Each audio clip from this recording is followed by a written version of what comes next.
Hi, everybody. Welcome to today's Solution Spotlight. My name is Sarah Williams. I am the Senior Partnerships Operations Manager at XYPN. I'm going to give it just one more minute or so as people are trickling in before we officially get started, but we are just so excited to have you here. So welcome, welcome.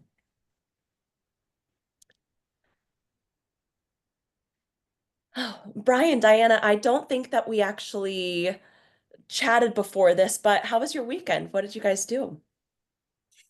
My So weekend also, Oh, go ahead, I was Brian. just going to say it was such a beautiful weekend in Austin after about a week of rainy weather, and maybe Alan can relate if it was the same in Dallas. But I spent as much time on a patio as I could because it was 80 degrees and sunny and absolutely perfect. How was the weekend in Dallas, Alan? Pretty good. I was actually sick all weekend, so spent a lot of time inside. I would have preferred to be outside.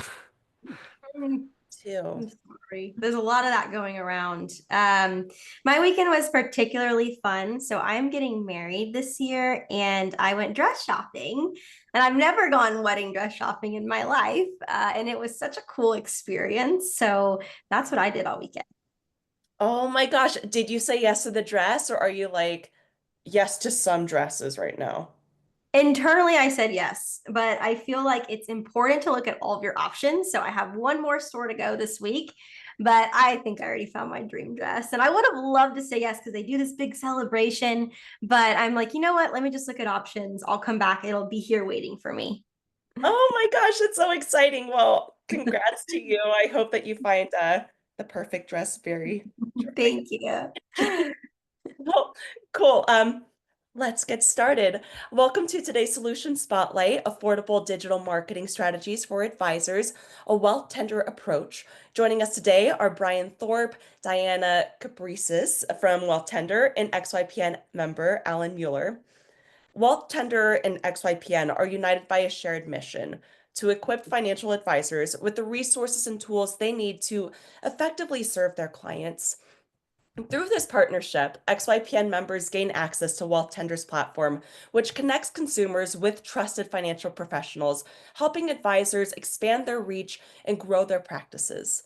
Wealthtender's user-friendly interface enhances the client-advisor matching process, enabling advisors to attract more prospective clients who are seeking comprehensive, fee-only financial guidance. This collaboration allows XYPN advisors to offer personalized financial strategies while growing their businesses, making Wealthtender an exclusive benefit for XYPN members.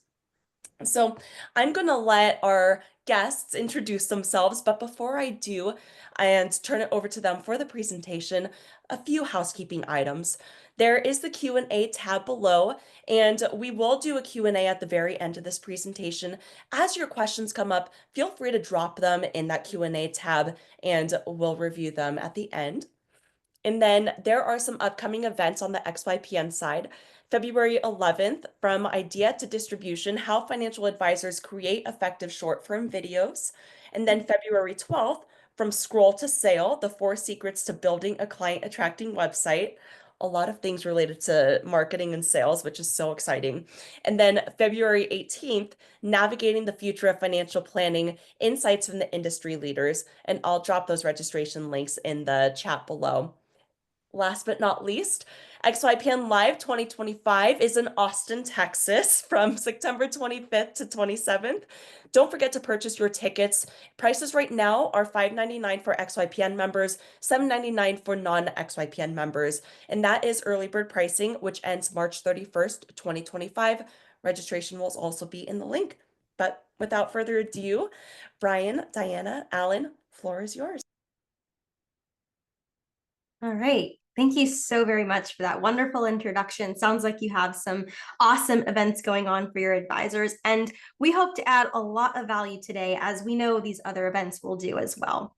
So I figured, Brian, Alan, we just kick off with some really short and sweet introductions. I love introductions, but I know everyone is here for the information. So I'll just quickly start. My name is Diana Caprices. I'm the Chief Evangelist here at Wealthtender, and I am super passionate about educating financial advisors on on marketing, on technology, and on growth and scale. I've been in the industry for about 9 years now in various roles, helping financial advisors, small firms, really, really large firms, and I've had a lot of fun along the way. And so I'll pass it maybe over to you, Brian, for your quick introduction, and thanks for having me here. Sure. And hello, everybody. I'm Brian Thorpe, founder of Wealthtender, launched Wealthtender in 2019 after a 22-year career with Invesco, and I've always been a big believer that we can help more people find advisors, benefit from advice, and really modeled Wealthtender after sites that have existed in other industry verticals, trust-based professions like doctors and lawyers. And the site Wealthtender really couldn't exist until the SEC marketing rule came around. We're going to talk a little bit more about that today. Super excited to see many familiar faces that are registered today, XY members, non-XY members who participate on the platform today. And one in particular, Alan Mueller, who's joining us today, and I'll hand it to him for a brief introduction, and then looking forward to not only sharing more about Wealthtender, but importantly, some of the many ways that Alan himself has been able to take advantage of the platform to help grow his business. Hey everybody, thanks for being here. Super excited. My name is Alan Mueller. I founded 7 Saturdays Financial in early 2022, so been running it about 3 years. And I'm here because XYPN and Wealthtender have been very helpful in my business. So hoping to help others with similar things. Thanks for joining us, Alan. So Brian is going to kick off a screen share. And what you're going to find in today's presentation is we're going to try to keep everything pretty organized. So we'll be doing some showing and some telling. And then you're also going to hear from Alan in different segments about what his experience as a financial advisor has been like. We think it's super important, peer-to-peer learning. To me, there's really nothing better than having another advisor on the line to share their experience. So thanks again, Alan, for being with us. All right, so as you know, the title of this session, Affordable Digital Marketing Strategies for Advisors. That's a key word because we know you have a lot of options out there. Before we really get into why we kind of position the webinar that way, let's first and foremost set the stage here that your digital reputation matters more than ever before. Why? There's so many different stats I could have pulled on this slide. I just wanted to choose one. Consumers are nearly 70% through their buying journey before they even contact you. And that means that they're online doing research, they're talking to people in their community, and you have to have some sort of substance there that's going to help sway them in their decision to work with you. And I don't say the word sway because it needs to be, oh, let's try to get them even if they're not a good fit. We really want to make sure that they are a good fit for you. And that means what you're putting out on the front lines should match the type of prospective client that you want. There's a lot of different ways to build authority and trust than ever before. There's a lot more skepticism now with consumers. And so I want you to ask yourself, what do you have online today about you that's helping you build that trust? We're going to talk about online reviews today, of course. If you've been following Brian or myself at Wealthtender brand, we talk a lot about testimonial marketing. It's super important, but that's just one of the ways that we're going to teach you to build trust today. We also recognize not all of you on the phone can do online reviews yet based on where your state is. And we're sorry for that. And we're working really hard to change that. And we're going to give you some tools and resources here and some ideas on how you can still help these consumers make that decision to work with you in lieu of using testimonials. So it won't all just be about testimonials. Again, I want to go back to the question, why should someone hire you? Would you hire you? What is it about you online, your digital reputation, your digital footprint that's going to move someone to hire you? The note on affordability here, and then we're going to move along, is it's so important to have your foundation built in your marketing system and your marketing ecosystem of your business. Your website, your social media, your brand, your logo. This is all table stakes. And that might cost you a little bit of money up front. That's definitely an investment up front. But as you go along the way, every single day, every single month, every single year, you should have a marketing wheel spinning. And that marketing wheel, in order to get it to spin and work and find prospects, doesn't mean you have to spend an arm and a leg. There are a lot of tools out there. I have, been across the block when it comes to marketing for advisors. Some are really pricey. Some are promising silver bullet results. And some, like Wealthtender, are super affordable and effective. So yes, you can succeed in marketing and not have to spend a ton of money. So we're going to talk about that today as well. Okay, moving along to the next slide here. What I want to tee up on this slide is that a lot of what drives findability online for advisors. So remember, you want to get found online. You want to come up in those search results. You want to be a part of that 70% buying journey that people are already doing on their own when they're searching is SEO. There's a lot of talk about SEO right now because SEO is changing, but SEO is still key and fundamental to a successful marketing strategy to get found online. So what you're looking at here in this graphic is what happens when someone searches for a very particular search term. And this is based on some of the most frequently searched things like financial advisor for young adults or for debt or for retirement or student loans. And then kind of seeing here in the middle of this page here where Wealthtender really shines and helps you get found faster is that we're populating on the top of those search results. So you can see over on the right some specific keywords and exactly where we're ranking on Google in that top 5 search results. But we know SEO is shifting, as I mentioned here. And so if we go to this next slide, what you're also going to see is how this looks with AI search summaries. So if you've been using Google lately, you've been seeing there's an AI summary, or sometimes it's just a summary from Google, or maybe you use ChatGPT, and you can even see here SEO still matters. It's still being pulled into these search results. And we think that's really important to understand. AI isn't going to take away the principle of SEO. In fact, it is riding on the principles of SEO.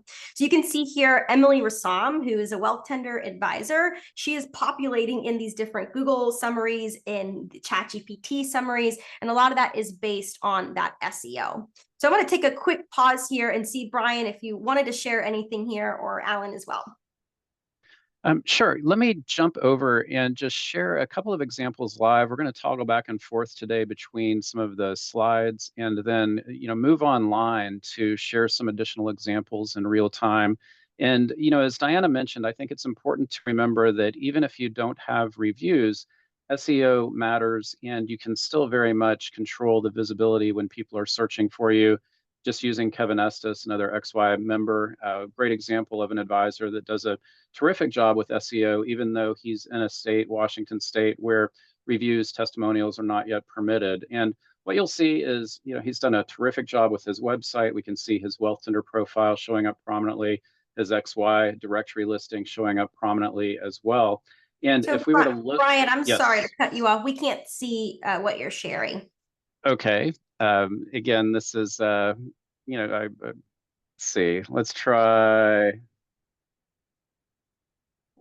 this. All right. Not my expertise on navigating slides. Can you see Kevin's profile? Okay, great. Sure thing. So, sure. So we were looking at a Google search previously, or at least I was, and just showing how Kevin ranks prominently, and then jumping over to an example of a Wealthtender profile page where we can see, again, being in Washington State, no reference to reviews. We want to ensure that advisors, if you're in states where you're not yet able to have reviews, we just won't have those referenced. But what people can see instead is a lot of great information about you. And again, as you saw, Kevin's profile ranks prominently from an SEO perspective, reviews or no reviews. One of the things that Kevin does a nice job of, as well as including a video on his profile. And this is definitely something that I would suggest if you're an advisor in a state that can't use reviews yet. Think about how you can build that emotional connection with prospects, and this is a great way to do it. Reviews are all about accelerating that trust building process, help people get to feel a more emotional connection to you. And another great way to do that is to have a video on your profile, which is also just terrific from an SEO perspective, helping with consumer engagement on your site. And the longer time people spend on your profile, the more that can help your profile and your SEO rank and benefit as a result as well. With that said, let me try to turn it back to the slides. And Diana, if you want to confirm when you can see those, and we can continue, unless, Alan, was there anything that you wanted to chime in with just in terms of high level with regard to your profile or experience on that front? Not specifically. Thank you. Sure. We'll keep it moving. So on the next slide here, if you, toggle over to the next slide. So why is this really happening? What is it about Wealthtender? You might have your own website. You might have good SEO for your own website, and we could have an entire webinar on that. In fact, I just recently hosted one in December. If you want the link, let me know. But some advisors know and understand it takes time to build good SEO. And so what I like to often say, and how I position this, and the power of really a financial advisor directory and having a listing like Kevin, like Alan, is that we've put in years of work to build up our SEO, to build up the amount of page visitors that we're getting every single day, every single month, every single year. And so you're almost sort of riding the wave that we have created with this powerful SEO platform, this powerful platform that has good SEO. What you can see on the screen, from SEO to WTO, what the heck is WTO, Wealthtender Optimization, is that among some of the most popular find and advisor directories, we rank highest in estimated monthly visitors. And this is fresh data as of this month. And so again, if you're placing a listing on a directory that people are often seeing in their financial search results, then the chances of you getting found increase. That's what this is truly all about. So SEO is great. You should have a lot of, your own SEO principles built into your website. Testimonials even promote good SEO. We'll talk about that later, how that looks on your website. But just know that you can almost immediately double down on your findability by creating a listing on a web page like Wealthtender. We have about 500,000 visitors to the Wealthtender platform every single year. And we're not just giving you a platform or a profile, a listing. We're going beyond that. We're featuring you in category and specialist guides, destination guides, local guides. And we've got some examples that will show you that here as well. Brian, if you want to do that portion. Sure. So as an example, if we were to go and do a Google search, we were given a bit of a preview in the slide deck earlier, but for high net worth financial advisors, what you'll see, of course, are sponsored results, people that are paying to get at the first page of Google. And then right behind that, you're often going to see results from Wealthtender. So in this case, we can see looking for high net worth wealth managers. This is a consumer facing guide to help people looking for exactly that. If they're looking for an advisor that specializes in this area, they can then see an interactive map where they can click on a little preview, get to know advisors in our community that when they joined indicated that working with high net worth advisors or high net worth clients was an area of focus. Another example, I know this is near and dear to a lot of XY members, are working with more hourly or flat fee. And just using hourly as an example, if you were to do a search, you're going to see one result that shows up before Wealthtender, and then that Wealthtender result showing up prominently as well. I would also mention we see Fee Only Network here. And Alan and the team at Fee Only Network, I think they have done a tremendous job. If you are eligible to be featured on Fee Only Network, you should definitely take advantage of that as well, because they do a great job of ranking for relevant keyword searches when it comes to words like fee only or even hourly. In the case of Wealthtender, what you'll see with the resource, if somebody is looking for an hourly financial advisor, and this is something when you join Wealthtender that is important to you, you can be featured in that interactive directory, again, whether it's that map or gallery view where people can do a little bit more searching. And then, of course, if you're focused on working with advisors in a local area, we're going to make sure that you have an opportunity to be featured in your local guide.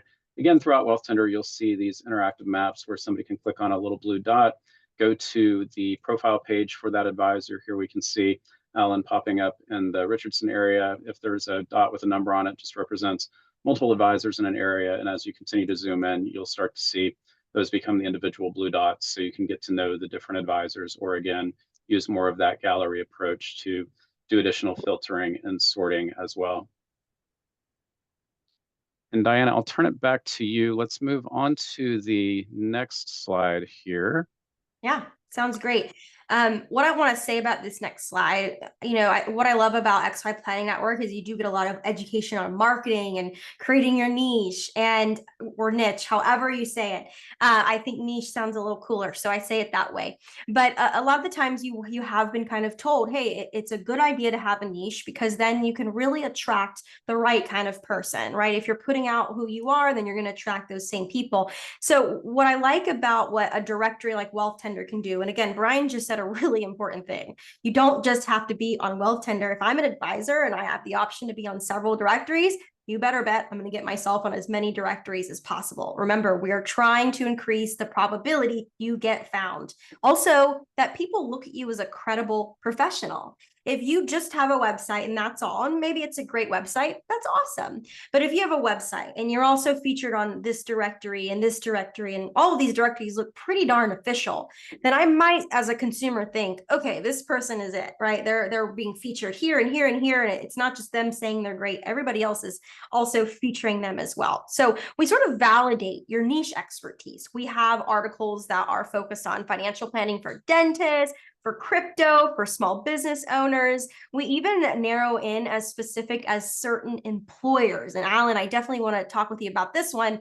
But for example, if you target Dell employees or Pepsi, right, we have different directories, different articles that are popping up in those search results, and they're going to feature you if you're associated with that, if you actually help these type of employees. So there's just a few examples here. We have quite a long list of different niches and different specialties that will feature you in. Brian, anything else you want to share there? Sure. So I think this is just a great example, and again, something that XY does a terrific job of promoting the opportunities beyond just a geographic footprint to identify a particular niche, but even for advisors that perhaps have more of a geographic footprint, it's very likely that as an advisor, you've worked with clients that are employed at a large employer in your area, and through that, you're gaining knowledge about their compensation model and their benefit plans, and really positioning you as an expert in helping employees of that particular firm.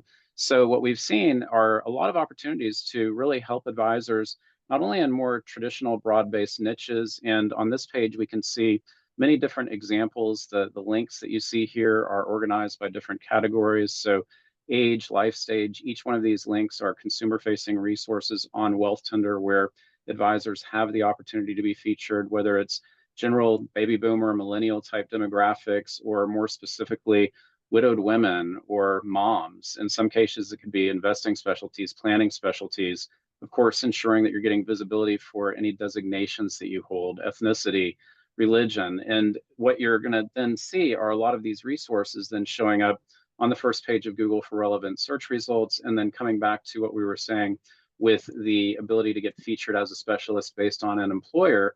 Dozens of resources where we've helped advisors participate in Q&A, question and answer style resources like Raytheon, as we were mentioning, where Alan is featured. And what you'll see within these resources is we're reaching out, we're looking for keyword research type questions to really understand the types of questions that an employee at Raytheon, at Dell, at Pepsi, at any number of different companies might be thinking about when they're thinking about financial planning, perhaps about retirement, or whatever transition they might be going through. And so in this example, we shared a list of questions with Alan, providing him the opportunity to provide responses, and then putting this into a resource that now if we were to do a search, and again, these are what people would consider to be a long tail search, meaning there's clearly not thousands of people searching for, Raytheon Financial Advisor, but for those who are, you can see the top thing that shows up in a little summary across the top of Google is indicating you can find a financial advisor for Raytheon employees through Wealthtender with a link to the resource, in this case where Alan is featured. And with that, I'd love to turn it, Alan, over to you to just share a little bit more about your focus. And I know we've got different things we're going to cover today, but maybe just speaking a little bit about your experience with Raytheon and how having that as a resource has been beneficial in your practice. Yeah, sure. So I specifically chose Raytheon and a couple other aerospace companies because I used to work at Raytheon. So I was very familiar with their career paths. I was familiar with their benefits. Also had a couple clients at Raytheon, so had access to all the benefits guides and things like that.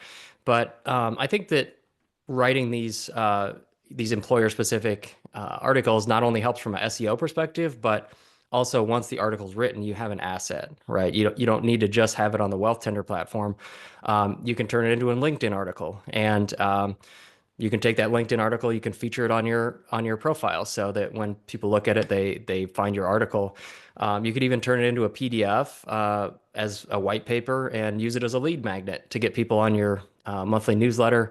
And then another way you could even repurpose it further is take that LinkedIn article that you wrote, and if you're using Sales Navigator on LinkedIn, you can filter down a list of potential clients to that specific employer and just send them that LinkedIn article and say, hey, did you know your benefits have feature ABC? So there's a lot of different ways you can use these digital assets once they're created beyond the SEO perspective. Yeah, and I think those are great examples. We've heard other advisors taking advantage similarly and really seeing not only the opportunity as we saw to strengthen SEO by being featured, linking back perhaps if you have a landing page on your website, which can reinforce your own SEO. And then ultimately, we do see consumers, employees at these firms periodically reaching out that are doing that search. They find that resource on Wealthtender and then they're reaching out to the advisor, which is, of course, terrific to see as well. Yeah, that's awesome. That is content marketing at its finest, taking one piece of content and repurposing it for different channels. That is amazing, Alan. I love that you're doing that. And thank you for sharing, because I'm sure some of you are inspired here in the group. That's what this is all about. So the next area that when you think about building credibility online, and you've got your website, you've got your socials, hopefully you're a little bit active on both, you're listed on some directories, but now you're also getting featured in the media. And this is another huge benefit of Wealthtender. And I know XY Planning Network also supports you here and some other organizations, and we'll talk and kind of compare and contrast. But having mentions in the media is important for credibility. It's also important for your own SEO. Having backlinks to your SEO on other websites that have a lot of traffic, like a Wealthtender, we will link your website, of course, like a media publication is big. And so part of Wealthtender's value is actually every single week, really every single day, we have reporters that reach out and say, hey, do you have an advisor who can talk to me about divorcees or financial planning for small business owners, right? Whatever that specific topic might be, we give that to all of our advisors via email. So you get these email alerts, and then you can decide if you want to respond or not. And so it's another way to establish authority, show your expertise, and get featured and quoted in the media. Brian, how would you compare and contrast this to what XY offers and maybe some of the other companies out there? Sure. So, and we'll let Alan chime in here as well with some of his experience. I think XY does a terrific job. Financial planning or FPA, you may have opportunities to get featured in the media there as well. And some of you may have used Help a Reporter Out that was recently shut down. One of the reasons or frustrations that we heard from writers and reporters utilizing those types of platforms is that they were getting a lot of junk responses, increasingly AI responses. And whether they solicit requests for quotes through XY, FPA, Wealthtender, they know they're getting responses from qualified financial advisors and not others and extraneous type responses. So that's something that's been terrific. Now, clearly, you may see a bit of redundancy if there are certain reporters putting requests in, both through XY, maybe FPA and Wealthtender. But you will also see variations. In some cases, with Wealthtender, you're going to see opportunities to get featured on Wealthtender itself. We also have syndication opportunities each month that are being pushed out through Associated Press affiliates, and then writers and reporters that are turning to Wealthtender for various publications. In the last few weeks, I think we've seen U.S. News and World Report, a number of other, again, Associated Press affiliates, amongst others. And what we'll do is create social media posts when advisors have been quoted. So it's easy for you to know when you've been featured and then be able to share that. What we hear typically from advisors is that when they respond directly to a writer through Wealthtender, they're getting picked up 30 to 50% of the time. And a lot of the writers that we work with are really good about including a link back to the advisor's website. So beneficial from an SEO perspective as well. I think this is just a recent example of a U.S. News and World Report article with several advisors in the Wealthtender community who were featured. With that, Alan, maybe turn it to you to talk about maybe some of your past experience getting quoted in the media as well. Yeah. So I think this is one of those things where it's really important to view your marketing efforts through the lens of every touch with a prospective client has one of two effects. It's either increasing your credibility or it's decreasing your credibility. So, things like your website messaging, your credentials, your office or your background, if you're virtual, even your email signature, they all add up to this imaginary credibility score in the potential client's mind. So the more we can nudge them towards the credible end of that spectrum, the better off we'll be. And I think getting quoted in the media is a really great way to do that. it kind of puts you on more equal footing with the big firms that are going to spend more in a day on marketing than we're going to spend in a lifetime. So to get quoted in these articles, you really want to avoid kind of the boilerplate, or you mentioned kind of the junk AI responses. You definitely want it to be unique and something that every advisor who's responding is not going to be saying, like hey, the Roth IRA contribution limit is $8,000 this year. You don't want to say generic stuff like that. You want to say something that's a bit unique, and you're more likely to get featured in the article. And then once you are featured, very similar to the employer specific article, you can take that article and you can display it very prominently. So you can create a press page on your website, and you can link back to all those articles that you've been featured in, so that when folks are on your website, they can see, oh, this guy's been featured in the media 15 times. And then you can also create a banner with those different publications that you've been featured in, put it on your LinkedIn featured logo, your featured image at the top of your LinkedIn profile. You can feature it on your website, just kind of show to increase that credibility score with prospective clients. And I like to think of those particular media publications kind of like passport stamps. Like you're just collecting, like, okay, I got one from CBS News and I got one from Kiplinger's, and just kind of display them there. So there's a lot you can do with those media features.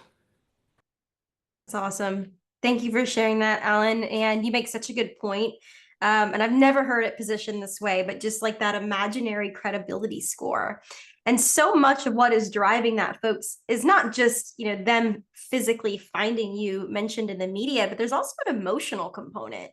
So much of our decisions are based on emotions, especially economic decisions. And this is a very economic-based profession.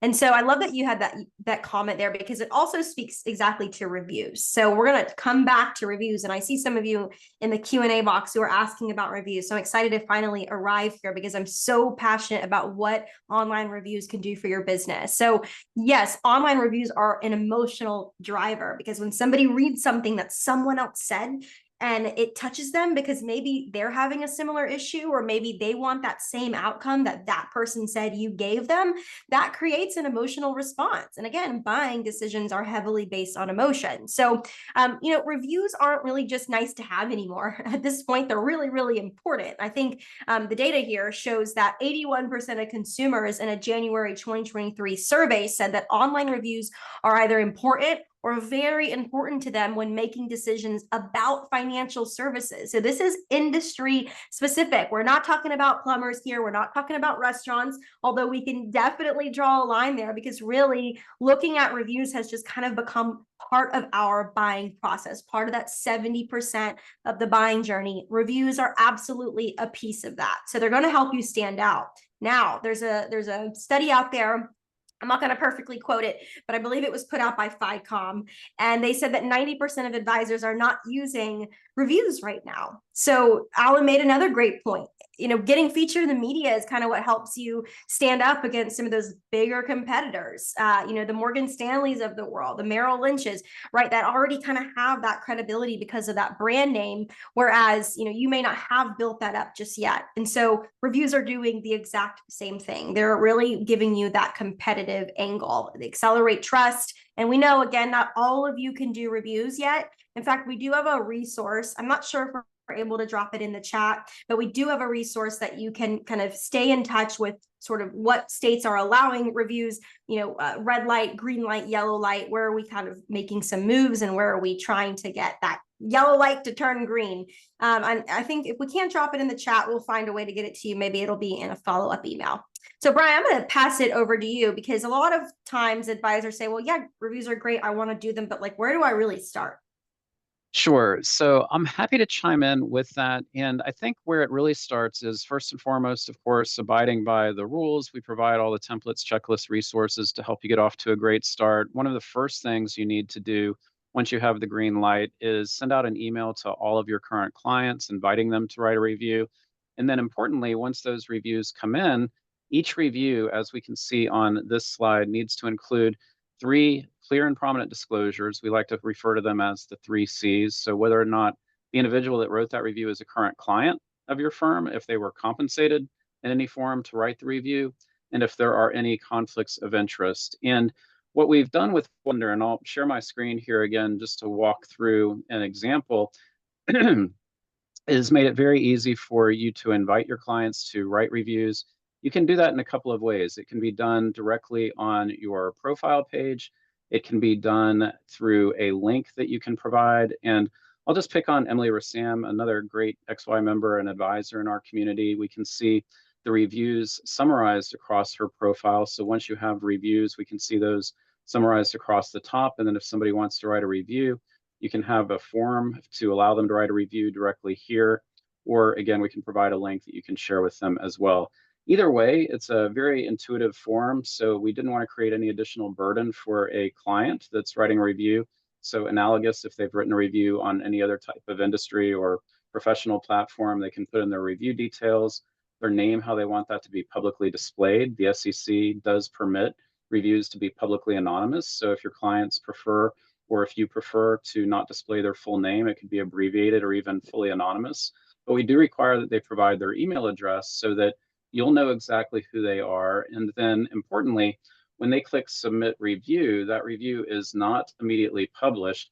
What happens is we're first going to send an email to you that includes all of the pending review details, and then we'll also provide a link to a form where you can see the pending review itself, how that individual wants their name to appear publicly. And then it's very easy to add those disclosures that we were referring to earlier, simply indicating if it's a current client, if they were compensated, or any conflicts of interest. And then once you've added those disclosures, the reviews are then going to work for you on Wealthtender. They're also going to start showing up in Google search results. So if we were just doing a search for Emily Rassam, we're going to see her Wealthtender profile showing up prominently. Even if I spell her name incorrectly, it still shows up prominently with those gold stars that are, no, I'm just really messing it up. So let's do it properly here. And, you'll see those gold stars showing up. So here's a better example of spelling her name correctly. We can see those gold stars are sending positive trust signals to Google's algorithm, helping her rank higher.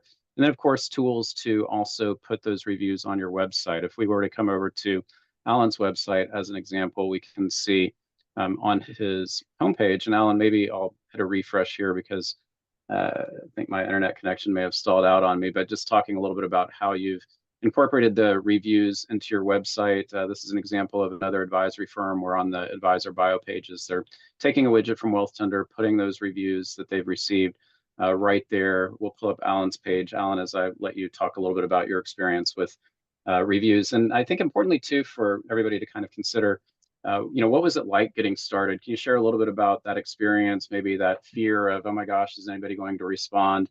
And a little bit more of that emotional side of asking for reviews as well.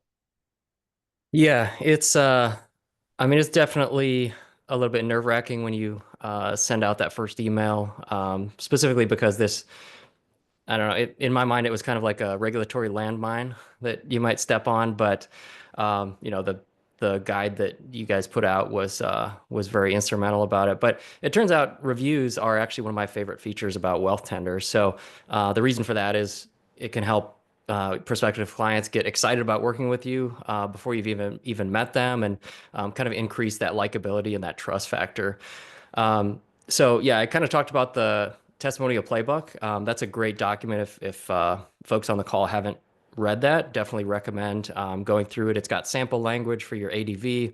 It's got a template for the review request email, which was great. Anything I don't have to start from a blank page is preferable. And then, once I sent it out initially to all the current clients at the time, made sure to archive that specifically because it's likely to come up in an audit in the future. But one other piece of little tidbit I did was I had a couple clients that were brand new, like they signed their engagement agreements like a week ago before I sent the initial review request email. So it felt a little bit weird asking a brand new client, "Hey, can you write me a review?" So those folks specifically, I gave a call and said, "Hey, listen, you're going to get this email. I've got to send it to everybody per the regulators, but in no way feel obligated. I understand we're very new to working together." So went ahead and made that specific call to a couple clients. And then when it comes to importing Google reviews. I don't know if now is a good time to talk about that feature, Brian. Sure. Okay, cool. So I actually preferred to have clients write the review on Google and then import it into Wealthtender, so it shows up in both places. A little bit more reach there. Plus, if they just Google my firm, obviously the Google My Business is one of the first ones that pops up. So just wanted to have kind of the duplicate reviews there, understanding that that may not be acceptable in all states to request on a non-compliant platform, but obviously once I've imported the reviews into Wealthtender, I can use it in marketing efforts. I can be 100% compliant there because I'm not promoting my Google review specifically. So the last thing I'll point out about my experience with the reviews was one improvement that I would have made if I could go back and do it all over again was I was asking folks after they left me a Google review, I was saying, hey, follow-up email, hey, do you mind if I use this in marketing efforts? Do you mind if I import it into another website called Wealthtender?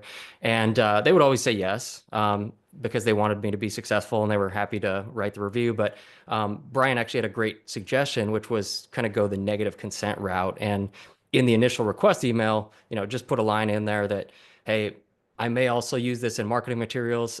Please let me know if you're not okay with that. So that's done, and the client is probably not going to tell you that they're not okay with that. So you've got the consent there. Yeah, all great points. And you'll see that disclosed as well when somebody submits a review, they're agreeing to the various policies and that they do in fact give the financial advisor permission. And, again, what we see, if somebody's taking the time to write a review about you, they care about you. And I think that's what's been most exciting as well, is you can see this as we look at all of Alan's glowing reviews. People aren't just saying 5 stars and then walking away. They're sharing thoughts and really sharing experiences. And I guess on that front, Alan, I'd be curious to hear, was there anything that surprised you in terms of some of what you actually heard from advisors, maybe where they focused their attention in terms of what they shared that maybe was a little unexpected? Yeah, so the client reviews that I got, the main thing that surprised me was how quickly and how like the volume that came initially within the first couple of days. I sent it out and I was like, yeah, whatever, I might get a couple reviews, but I think I had 5 reviews within the first couple of days, which was about 20 to 25% of my clients at the time. So pretty good response rate on that. Ultimately, I ended up with, I think, 11 reviews on the platform, which I'm very proud to display on my website. And I created a little graphic to display on my LinkedIn featured section, read my 5-star reviews. So, the response was just overwhelming. I was really happy with to hear all those things. And kind of a side benefit of receiving positive reviews is it's a great remedy for imposter syndrome, right? I know a lot of us solo advisors experience that. So if you're ever having a bad day, you can just go read your reviews and get a little pick me up. That's Yeah, awesome. yeah, I agree. It's completely awesome. And definitely one of the benefits that we've heard from advisors who are getting those reviews. You get over the imposter syndrome, and wow, of course, it's not a surprise that your clients love you, but it is reaffirming to see all the great things they say and how many, in fact, do take the time to respond.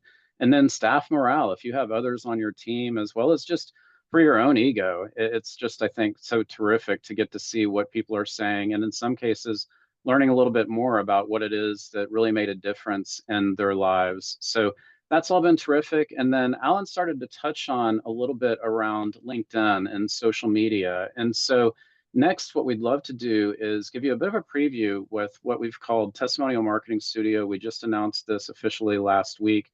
And what we've seen is advisors doing a terrific job collecting reviews on Wealthtender, getting those working for you so they're showing up in search engines, also using the tools to put them on your website.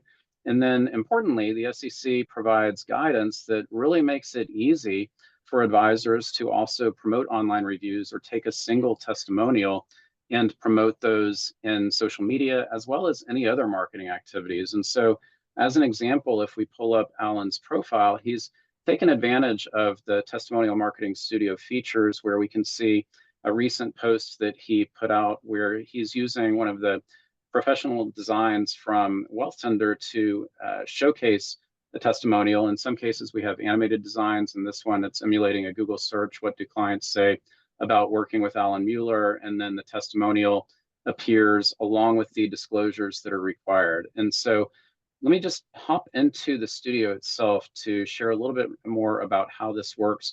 Within the studio, what you'll see on this particular page are a lot of example templates on the left with little descriptions, and each one of these represents, in some case, an image file that, again, incorporates all of the required disclosures, in other instances, more animated designs. And we're having fun with this. Throughout the year, the goal is that when you get a single review, it's not something that you can just put out on your social media one time. You can repurpose it, because we all know, myself included, sometimes have the memory of a goldfish. And I may have seen a review published on your social media before, but if you put that out and republish it a couple of months later, and especially if you use a different design, you have some cool ways to just keep those testimonials fresh, keep them working for you. You can see this example as we have Valentine's Day coming up.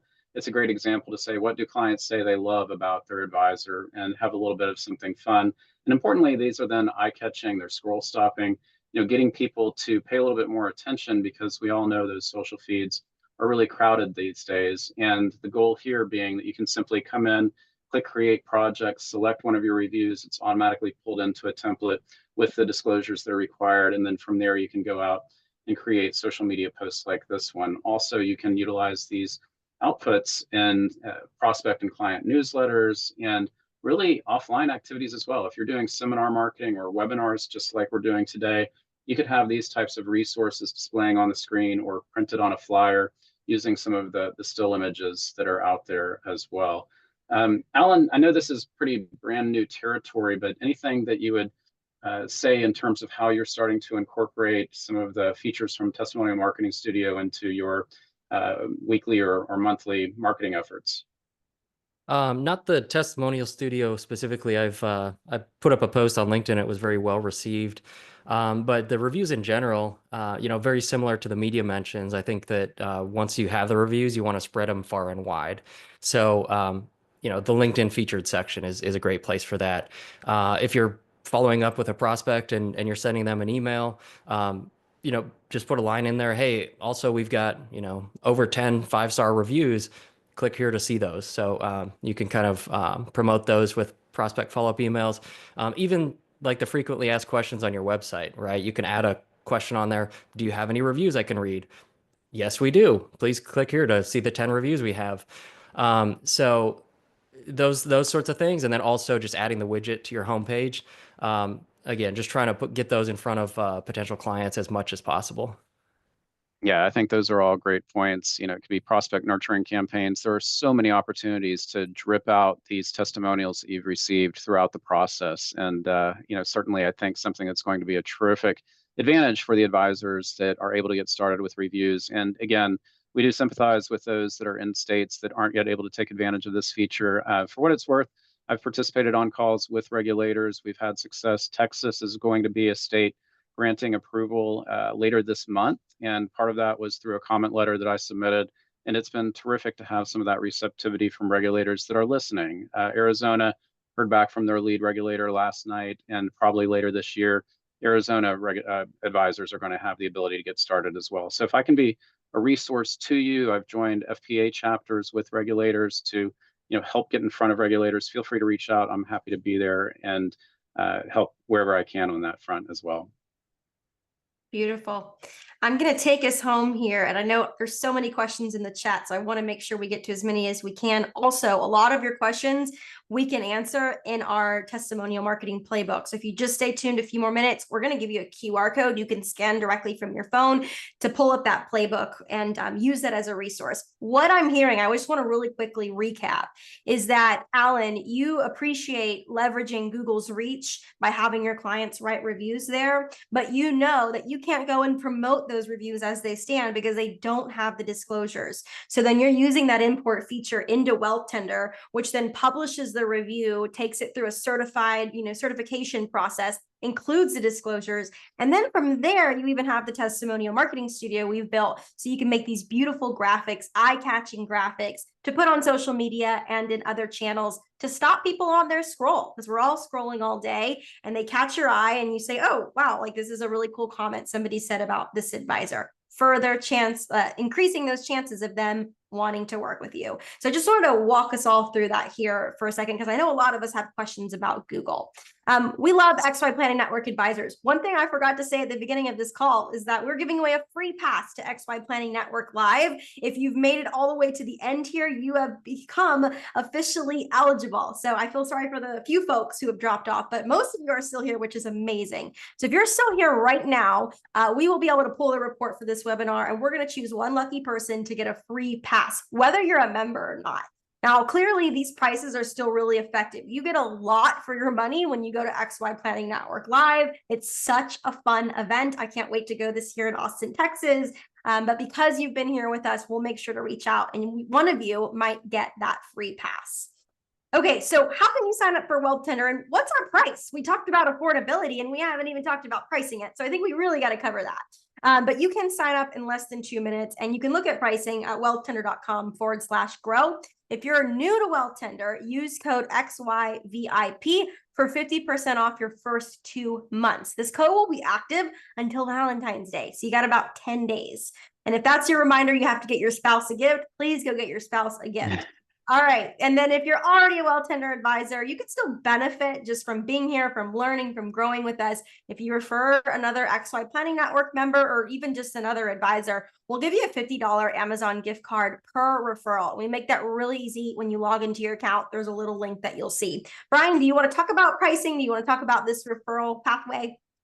Yeah, I'm just going to be real quick on pricing. We have a few different tiers starting at $49 a month. The most popular plan, $59 a month, includes most of the features that we've talked about today. And then more recently, $79 a month if you also want to bolt on that testimonial marketing studio feature. So if you're just getting started today and you are able to get started with reviews and want to be featured in different category guides, that $59 a month is a great place to start. Then once you have reviews on Wealthtender, think about upgrading at that point to incorporate the studio. But again, as you mentioned, Diana, it sounds like there's a lot of questions. So let's jump right in so we can make sure that we're helping people get the answers they're looking for.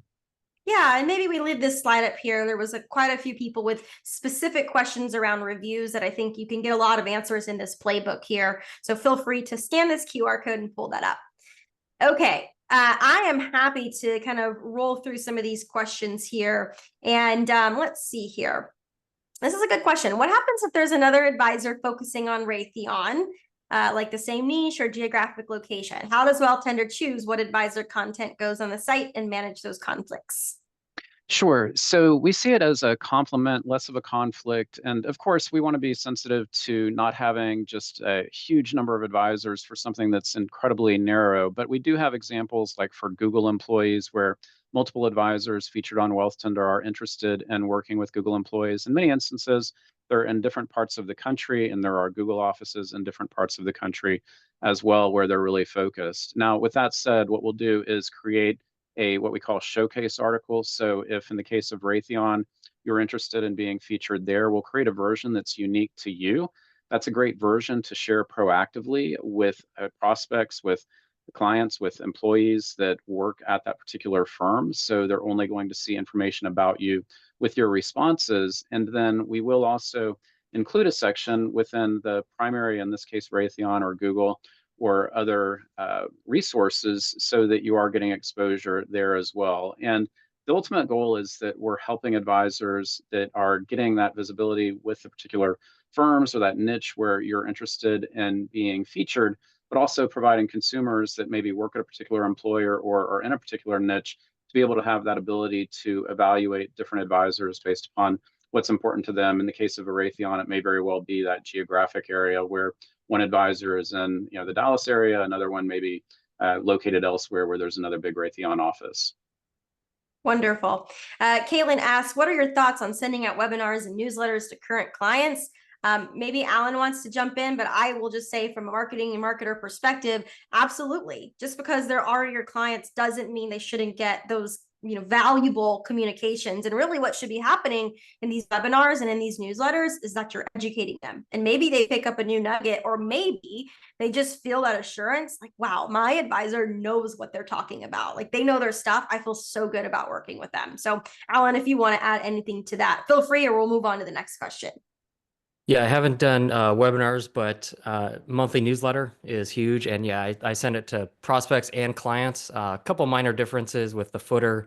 For current clients, I'll, put a link to schedule a meeting with me, things like that. For prospects, it'll be, hey, here's what the next steps are if you'd like to move forward. So little changes, but the bulk of it's the same for clients and prospects. Love it. Okay, so we've got a few requests for New Jersey if they're approved for testimonial marketing yet.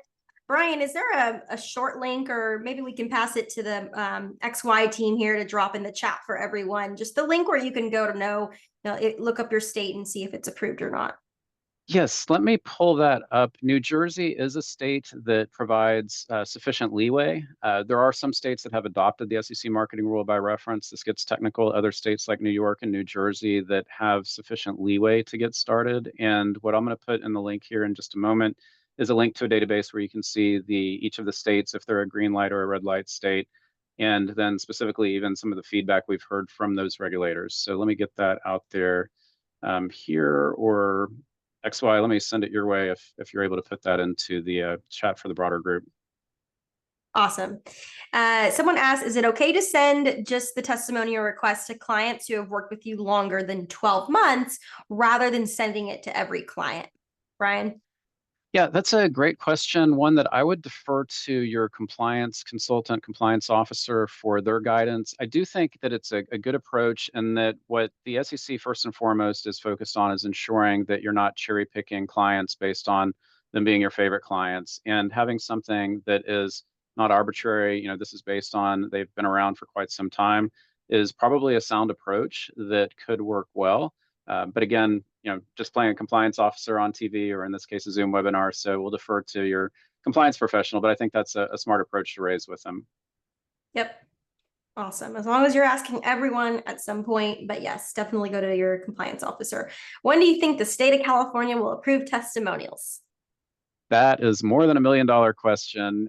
We are seeing other states. I mean, I'm hearing even Washington State, as an example, that it sounds like they're at least thinking in this direction now. And again, we are at a point now where the majority of states have given the green light. And so that in itself should create a little bit more pressure. Also, there's an organization called Nassau State Administrators Organization that is going to be having a meeting coming up where I've put in another request. Back in 2022, they said they were going to be putting out a model rule for states to follow to get started with an alternative to the SEC marketing rule. Flash forward to 2025, I haven't seen that. And they had a committee that was supposed to be really focused on that. So trying to do what we can to push there. And any advisors in California, if you want to rattle some cages, I'm happy to partner with you, your state representatives, any FBA chapters there, to see what we can do to try and be a greasy, noisy squeaky wheel.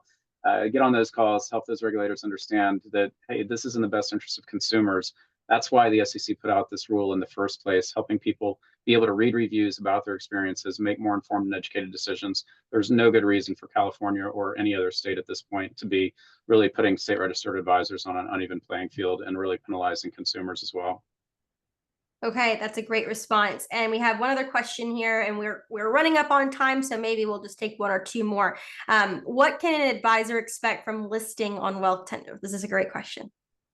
Yeah, so first and foremost, too, we're not looking to suggest that we're going to be like a smart asset where you spend $3,000 a month and your phone just starts ringing off the hook. So we want to be transparent about that. We love hearing from advisors when they do get clients or prospects that find them through the platform.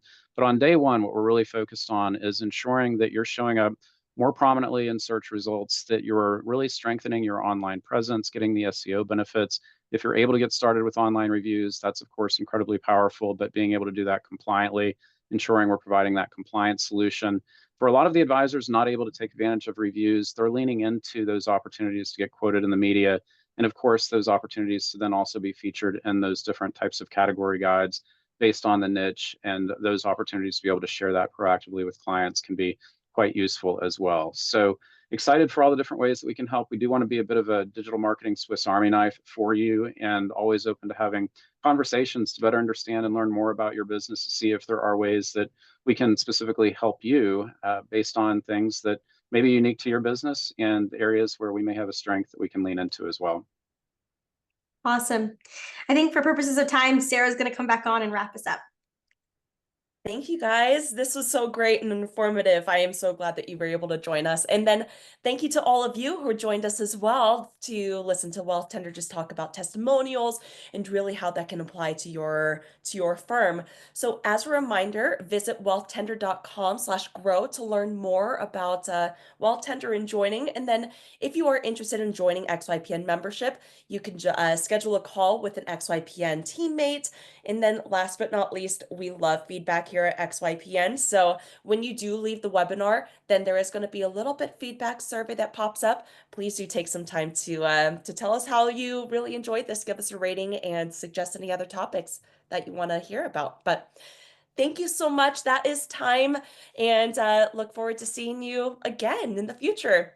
Bye, Thank you, everybody. Sarah. Thank you, everyone. Thanks, Alan.